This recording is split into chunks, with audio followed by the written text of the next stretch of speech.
All right, Cade, need to get you an update video. Show you what we're working on here with Ace. First off, I apologize. This video is probably going to be pretty long because there's a lot of things that are going on here. I want to talk a little bit, not just about what we're doing, but why we're doing it. This is really sort of the heart and soul of what we call beginning dog training. Force fetch is a process where we really break down the retrieve process, put it into little bitty steps, and put a lot of polish on a dog that has a lot of natural ability, but we're going to kind of shape that a little bit. I'm going to show you how we do it, why we do it. So first off, notice that we're working indoors, and so this is for a couple reasons. One, kind of got the fan going in here, keep it cool, keep it comfortable. We want this room to be some place where it's nice to work.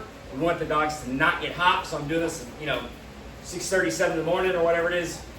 So it's a chance to have the dog be comfortable is an important part of it. The other thing is I'm letting Ace kind of run around like a goofball at the beginning. I do that on purpose because I want him comfortable in this room because I am going to be putting pressure on him. I am going to be forcing him to do some things, and we don't want him to associate that negative force with a particular space that he's uncomfortable with. Otherwise, he's not going to like you want to come into this room. So we want him to be happy about it. So right now he's chewing on a pop can because apparently he's part of Billy Goat. So we're just kind of being a dog. Hang out. Okay? Now, first thing I need to do in this process is we need to get our e-collar on. See how quick he jumps over here and is ready to get this on, ready to go to work. Ace always gives me a good attitude. He's excited about this. He's happy to be in here and be training. He likes to go to work. We call that work ethic. It's very good to see in a dog. It's what I would expect, but it's a good thing. All right, guess what? Hey, oh, we're getting the pop. Oh, we're getting. Okay, so the next thing we do to make this a happy space to work in for him is probably the most important thing about a duck dog is we need to make sure that he's trained with real ducks, that he will actually pick up a real duck. Actually, this one is pretty dried out and nasty. We get better. There we go. So what I do in the fall during duck season, when we shoot, kind of junk species like this little ringneck or stuff like that, we just throw them in the freezer so we can use them in training. So this is a real bird, real wild bird that was used, and I keep them just for training because we want dogs to have an experience with an actual duck before they go out on their first hunt and you shoot them a duck, because we don't want them to go out and smell it and be like, well, this isn't a plastic bumper, or this isn't a game raised, a farm raised bird or whatever. We want them excited about the real thing. Okay, so you can see obviously Ace knows what we're doing here. He's excited about the bird, that's for sure. A lot of good bird drive. Very happy with what I see here with Ace. So what we're doing here is we're keeping this at the beginning. It's pretty casual, pretty informal, and we're trying to just get him excited about the bird, about picking up the bird, and going to get it and bring it to me. So at the beginning, we're just tease him with it a little bit, give it a little toss, right across the shop. Good boy. Hey. And he's kind of playing a little bit keep away, and that's okay. At the moment. All right. Give the dog. Okay? So I just did a whole lot of things there. We're getting him excited about the bird, and then I also gave a new command. And you may have heard me say it, it's the word give. Give means take something out of your mouth, or let me take the thing out of your mouth.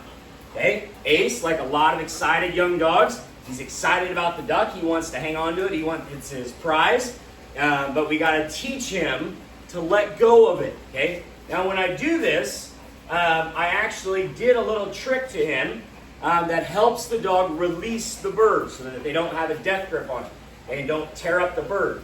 What you do is you touch the dog on his flank, sort of that flap of skin right here on his side.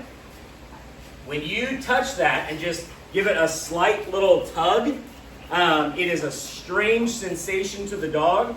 They will turn and they will let go of whatever's in their mouth and will turn back and look at it. It takes their focus off the bird so that I can take it without damaging it.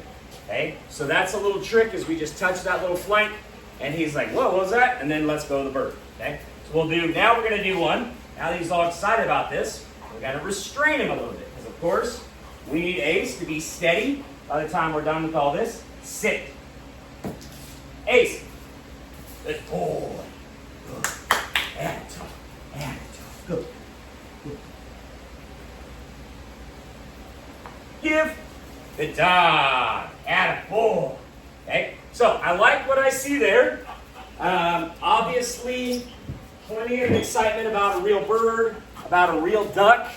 Ringnecks are even pretty smelly. They're pretty rank. So, if they'll pick up a ringneck, they're gonna pick up about anything. I mean, I don't know if you're gonna be shooting a lot of coots or mergansers or something. If it's judgment free, man. If you want to shoot those coots, you go right ahead. But we're gonna make sure he's gonna pick them up. Anyway, so once we got him all excited about this space, we're excited about the birds. He's happy. We're working. Now we're gonna start being a little bit more demanding of him. Okay. Now, notice he's got the e-collar on, and we got the transmitter here, and so we want to transition from the stuff that we've been doing outside with on-leash obedience to doing it with the leash off, what we call off-lead obedience, meaning he's got to respond to me using hopefully nothing but the voice commands, and we can reinforce with the e-collar if we need to. So, for example, he's kind of got his head stuck in a crate over here. Give him a second to get a few steps away from here. Ace, here. Good. Sit. Good job. See how we immediately get a good response there? That's what I'm looking for. I want to see a prompt response, and I want to see him change his focus to me. Very good. Good boy. Okay. So I'm just going to hold on to kind of just a little tab of this collar here. And we're just going to walk a little bit. We're going to do a little bit of heel work. Heel.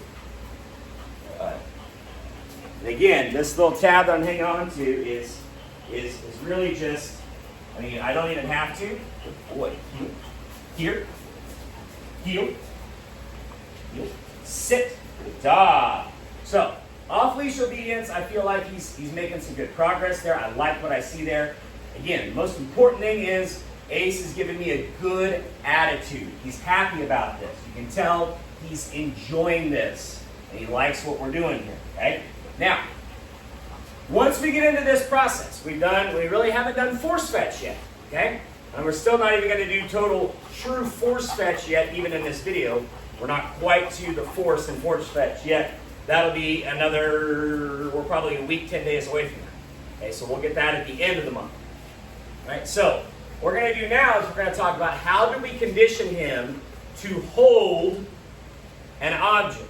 Okay, now, in order for him to hold an object, he's also got to be able to let go of an object. Now, this is a very strange process for the dog. I'm actually going to come up here and get a little bit closer so you can get a better view of him. Boy. Okay, so what we do at the very beginning here is we have to teach him, hey, not only am I going to control your body with how you move, I'm also going to control your mouth. Okay, now, what I'm going to do is I'm going to take my left hand and I'm going to hold on to the collar. Just kind of hold him here with me. Then I'm going to take my right hand and I'm going to put it inside his mouth. Okay, and what we're going to do is it's going to stay inside his mouth until he quits resisting me. Okay, the idea is I want him to relax and not fight the object in his mouth. Here's how that looks. Give. Good boy. Now, we've been doing this for a few days. First couple of times we do this, they really fight like a fish on a hook. They flail everywhere. They don't really like it, okay? But what we're teaching him here is your mouth is going to be controlled just like your feet. Good boy. Give. And he's doing a good job there. He's flipping his tongue a little bit. He's moving a tiny bit. That's totally fine. Okay? Now, one of the next things we need to do is after we get him, I'm going to tell him I'm going to control your mouth. Now we're going to control his mouth and his feet at the same time. One of the common mistakes that a lot of people have during force fetch is we don't teach the dog to move with the object in their mouth. We can get really good about getting them to hold the object, not drop the object, and to even pick up the object. But they need to understand they're going to be moving with the object. So we do that right away. So what I'm going to do, we're just going to take a few steps back here. We're going to go here. Sit. Good. Put my hand in the mouth, and then we're going to take a few steps. Good. Sit. Boy. Give. Good job. Yeah, boy. Good boy, Ace. Okay. Now, we've been doing that for a few days. Obviously, that went pretty well. Okay? Next thing we need to do is we need to teach him that it's not just the hand, but we're going to change my hand for an object. So we're going to use a bumper. Now, the bumper that I'm using here is actually slightly different from what I normally use. It's a hexagon. And so it makes it easier when it's sitting on the ground. It will sit there and be able to be picked up and held easier. This is also a bumper that I only use for this particular part of training. This one is fairly stiff. It's not like wooden stiff, but it's a pretty firm plastic. It's not as soft and as comfortable as some of the others. It's also small, so it's easy for them to grab and hold on to. Now, the important part to remember here is while we're doing this drill, we want to do this during either in an air-conditioned room or in the cool part of the day, because if the dog is panting, it makes it harder for them to hold on to the object. We don't want them to have another variable that they're fighting here. So we're working in here when it's cool in the morning, got a fan going, just to help keep everybody comfortable. Okay? Ace, here. Heel. Sit. Good job. So now what I'm going to do is instead of the hand, we're going to put the bumper in here. Good. And we're just going to hold it in there. I'm supporting his lower jaw. Good. He's kind of fiddling it with his tongue. That's okay. Give. Good boy. Okay. So the idea is this is going to go in your mouth and this is going to stay in your mouth. Okay. Just like the hand. Now, obviously, the next step here. Heel. Heel. Sit. Good boy. We're going to put it in the mouth and we're going to move. Okay. Heel. Sit. Good job. And it stays in the mouth until we say the magic word, which is give. Good job. Good boy. Let's do one more. Heel. Sit. Nope. Here. Heel. Good job. Good. Heel. Sit. Good. Heel. Sit. Heel. Sit. Job. Give. Good boy. Okay, now, we'll end here with a little bit of fun. Hey. And what's funny is, he'll carry this around on his own, right? Like just naturally, which is great. That's excellent. That makes this job easier. Okay, but the fact that we're making him do it and do it a certain way, good boy, is different to him. Give. But now that we have introduced the give command, I'll start using that every time I take something out of his mouth to help him understand, hey, you need to, 1, let go when I tell you to, and 2, hang on to it until I can take it. Okay? Because if you think about, in the field, if the bird's crippled and you're like, you're on a boat, you're trying to manage something or gun or whatever, right? He may need to hang on to that bird for a moment until you're ready to take it and finish it off or whatever you need to do with it. Anyway, I'm very happy with Ace and his progress. He's a wonderful dog. We're moving right along. Hopefully by the time we get to the end of July, I would expect by the end of July we're feeling pretty good about the force fetch process. But this is a great start. Real happy with Ace.